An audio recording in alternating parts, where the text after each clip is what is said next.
This is Robert Hubbell from today's edition newsletter on Saturday, January 24th.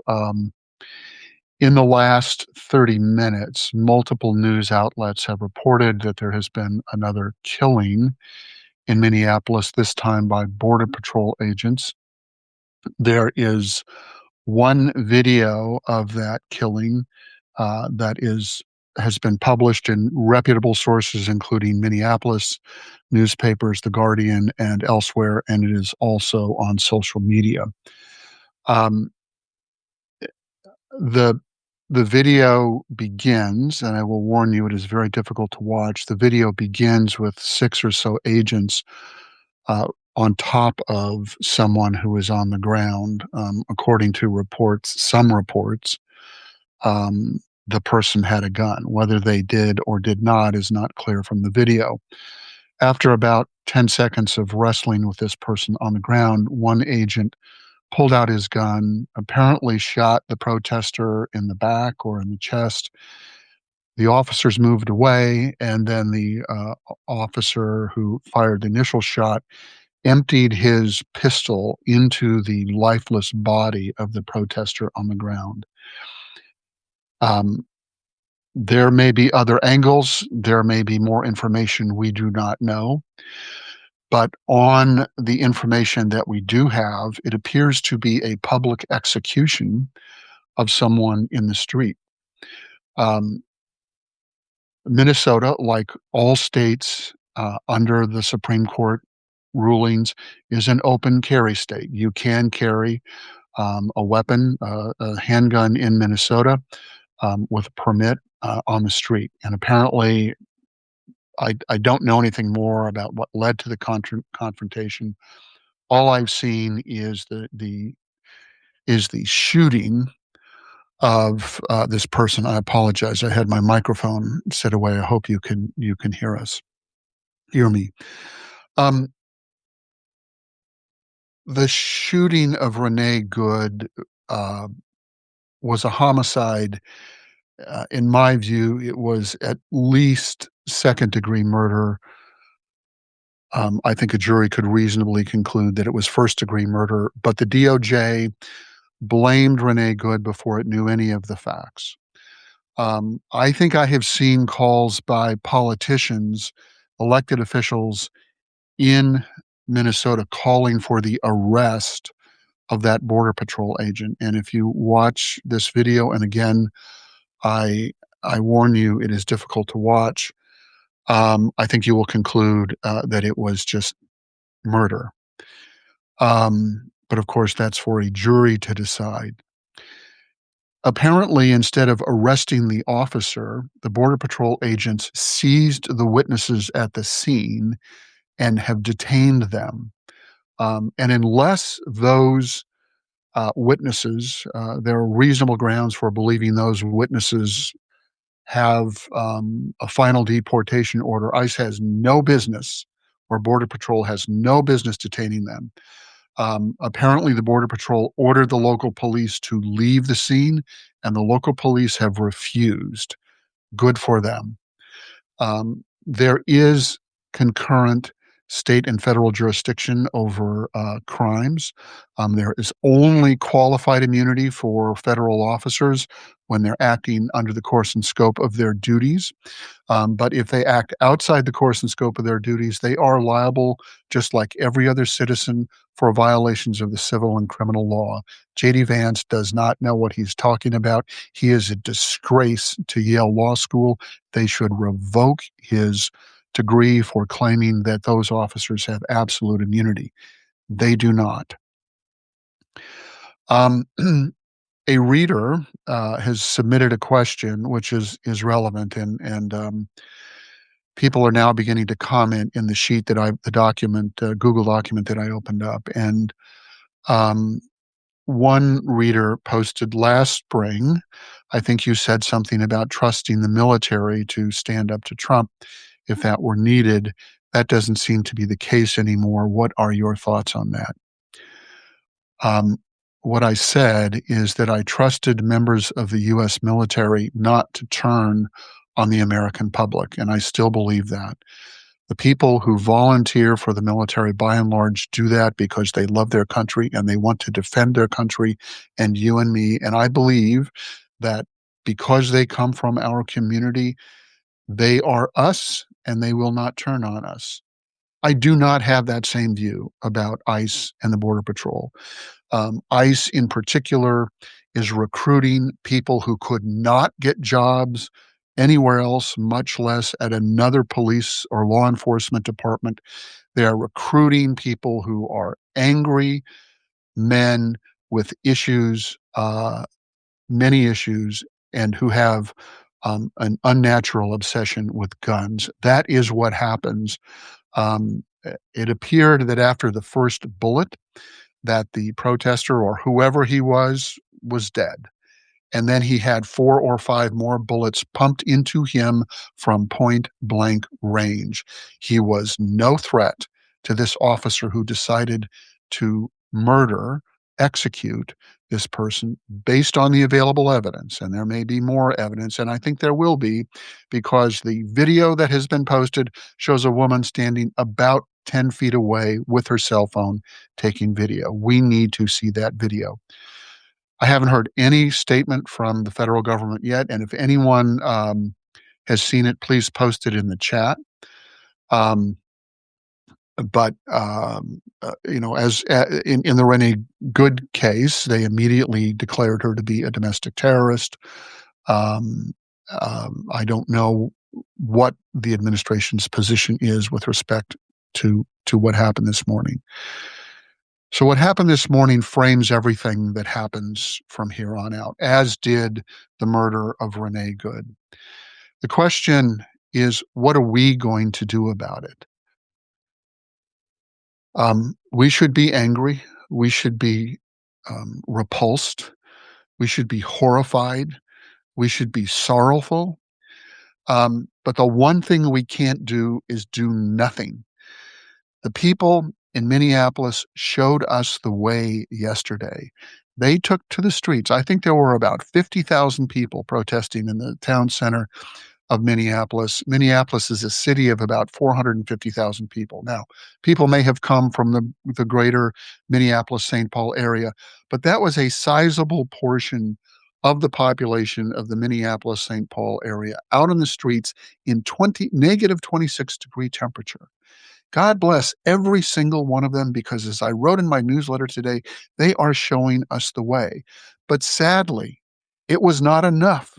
It was not enough to stop what happened this morning, because those Border Patrol agents still believe that the president and J.D. Vance will protect them if they go out and execute American citizens. So you know what will be enough? When what happened in Minneapolis happens in every major city and every small town across America at the same time. I don't know when someone is going to call for a general strike. I hope it is Monday. But we need to shut down all business in America for a day or 2 or 3 until Trump's corporate overlords go to him and say, we cannot make our obscene profits if the country is shut down. That is what it is going to take. And I know when I urge people to go out and protest that many of you already are. You are giving it your all. And for those of you who are, God bless you and thank you. And for those of you who haven't, for whatever reason, because you're working 2 jobs or taking care of small children or elderly parents or have health issues, I understand. But we need you in spirit, at least, resisting today and tomorrow and the next day and the next day. And if you can go out and protest, and you never have, and please be careful with the polar vortex that is happening. No one should expose themselves to dangerous conditions. But if you haven't protested, now is the time. If you were waiting for the right moment, this is the right moment. We cannot allow this to continue. And I am encouraged, because in the very little time that I have spent looking at reaction on social media and in major media, people who have never uttered the words abolish ICE are now just saying it's done, it's over. It is a rogue agency that does not deserve to exist, and it should be immediately defunded. Um, Now, I um, have a question here, which is related to what happened this morning. And someone wanted to know about the Democrats who voted to support funding ICE in this most recent series of appropriations bills, so that we can shame them and name them and shame them. I think we need to be very clear about what happened. Usually, there are two steps to appropriate money. The first step is a resolution, it's called a reconciliation bill that sets spending parameters. No money is appropriated. And then there are a series of 12 appropriations bills which actually appropriate the money, direct how it's going to be spent. And those appropriations bills are being worked on right now. And those appropriations bills are subject to the filibuster in the Senate. The reconciliation bill, the resolution to set the parameters, is not subject to the filibuster. Stick with me. I have a point. The big ugly bill was a reconciliation bill not subject to the filibuster in the Senate. And what the Republicans did, against all precedent and all procedure, is they appropriated money in the big ugly bill, which was not an appropriations bill, to fund ICE through 2029 by giving them $450 billion. It's somewhere in that range. So the Democrats have no opportunity now to filibuster the appropriations bills because ICE has already been funded out of order. We shouldn't be blaming the people who are voting on the appropriations bills. The people who betrayed us were the eight senators, one of whom was an independent, Angus King, who voted to reopen the government without extracting a single concession from Republicans. The time for half measures is over. We need to simply say, and keep saying it, and keep shutting down businesses until we defund ICE, until we abolish ICE, until ICE is pulled out of Minneapolis and whatever other cities, until the Customs and Border Patrol are ordered back to their barracks or back to the border, till they're all ordered to wear uh, cameras so that we can convict and imprison people who are out there shooting American citizens who, if they were holding a gun in public, were complying with Minnesota law as set by the United States Supreme Court. Thank you very much, John Roberts, uh, and the rest of the reactionary majority who have made us less safe.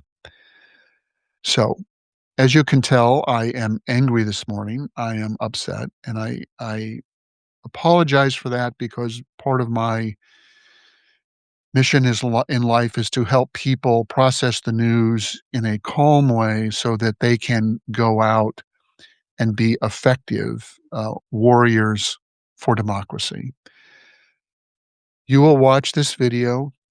You will have the same reaction that I had. You cannot watch this without believing that it was a public execution. We all are entitled to our feelings and to our anger. The question is, what are we going to do about it? And what we need to do about it is for each and every single one of us to raise our voices however best we can. But if you can get out in the streets safely in this cold, or when the cold passes, if you can join a general strike, if you can flood the phone lines of your representative or a senator, if you can convince a young person in your lives that their futures are at stake and that they need to join the fight to save democracy, now is the moment. Now is the moment. This will stop when enough of us say no. And not enough of us have said no yet, and now is the time for us to say no. To the people of Minneapolis, Minneapolis, St. Paul, and Minnesota, my heart goes out to you. Your city is under a hostile occupation by a rogue force that many are rightly analogizing to the Gestapo and the brown shirts. And they deserve that reputation because they have refused to rein in their lawless tactics. Yesterday on MSNBC, Jen Psaki played a video that was just incredibly hard to watch, where ICE agents were following a car with an immigrant father and his 11-year-old son. And the ICE agents thought that the appropriate way to detain them was to ram their car. They are not criminals. Being in the US, even in violation of immigration laws, is not a crime. It is a civil matter. Moreover, it appears that the person who was being chased was here under an asylum application. So ramming the car with a father and an 11-year-old son is homicidal. It is just brutish, thuggish. It deserves every last word of opprobrium that we can heap upon them. But as I say, our anger is not enough. We must do something. And that means that we must join the general strike that is surely going to come on Sunday or Monday or today or a week from today. When it happens, join it 100%. And then if it happens again, join it again and again. We will control Trump, not by controlling him, but by controlling his enablers who rely on our goodwill and our support for civil society to make their obscene profits. That's how we will stop this. Um, so let me pause there. I am going to very uh, quickly look at the questions that have been submitted to me to see whether there are any others that are appropriate to address this morning.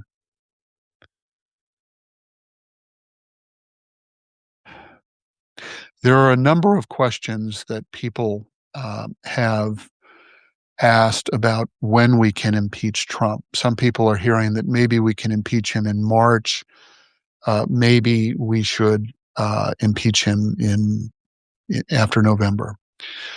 We would only be able to impeach him in March if, because of special elections, retirements, and other unforeseen developments in the House, that we were able to actually take the majority away from Republicans. That seems unlikely. The more likely scenario is that we get them down to a 1 or 2 vote effective operating majority in the House. But we would need an absolute majority in the House in order to impeach Trump before the November elections. Someone else asked a question about whether Trump is actually trying to use a major loss in the November 2026 elections in order to cancel the presidential elections in 2028. I urge people not to use or to give voice to the notion that Trump can or will cancel any elections. He cannot. He cannot do so if he invokes the Insurrection Act.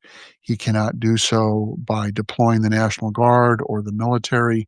He cannot do so by declaring martial law, which he can't do and is really not a thing that exists. But if ever it existed during the Civil War in the United States. And guess what? We held elections during the Civil War. We sure as heck can hold elections now simply because Trump has his ego hurts. I'm sorry, because he has his ego hurt, that people are abandoning him in droves, including his vaunted base of young white males. So Judy Allen says he may not be able to cancel it, but he will do everything he can to steal and subvert it. Let's stop that defeatist thinking. We are not potted plants. Surely they will attempt to do everything they can to steal or subvert it. The question is, what are we going to do? Are we just going to sit back and say, gosh, I really hate it when people steal elections? Or are we going to file lawsuits and take to the streets and hold our elected officials accountable? Let Judy, God bless you for being concerned about the 2028 elections, but it is never enough to predict doom and disaster. If you want to predict doom and disaster, you must say, and this is what I am going to do to stop it from happening. I am not only going to raise alarm and fear, I am going to be part of the solution. And that is not just about Judy who made that comment. It is on all of us. And I understand that these are anxious times and that one way people mediate their feelings of anxiety and fear is to give voice to them. It's understandable. But we are at a time when more is being demanded of us. If we believe that they will attempt to steal and subvert the elections, the next words out of our mouths must be, and this is what I am going to do to stop it, and you should join me. That is the way that we will succeed. Together, there is nothing that we cannot do. So let's set aside the defeatism. Let's recognize that we're in the fight of our lives, that we are not potted plants, that we are not powerless, that we can shape the future. And the people in Minneapolis and Minnesota showed us the path forward yesterday. All we have to do is follow them, and we can do that. Again, I, as you can tell, I am more emotional than normal because watching an American citizen executed in the streets is just too much. It's just too much. But what I'm going to do about it is Jill and I are going to go out this morning and we're going to join protesters on whatever the nearest street corner is. We're going to bring our flags and our signs and our whistles. And we are going to tell the people of Los Angeles, California, that this is not enough and that they need to join us. And that's what you need to do as well. But you must be safe. I recognize that there are extraordinarily cold temperatures. So help us. Help us take back our democracy. Help us stop this. Don't just be angry. Do something. So, as best you can, we need to recenter ourselves, recognize that this is serious business and that emotions are appropriate, but that we must remain peaceful in order to be effective, in order to convince others to join us. So, with that, I will leave you for this morning. I will monitor events. I may communicate with you again over the weekend. I'm sensitive to the fact that my readers, and I hear from others, do not want to be deluged with constant alerts and video. I mean, you have enough to pay attention to. But if I will be judicious, at the very least, I will publish tomorrow morning in the ordinary course. Be safe, everyone. Be a patriot. Be peaceful. Your country is calling you. Do not ignore that call. Now is the moment for us to rise up, to withdraw our consent from this illegitimate government that is abusing the Constitution in order to oppress the people. God bless you all. Take care and be safe.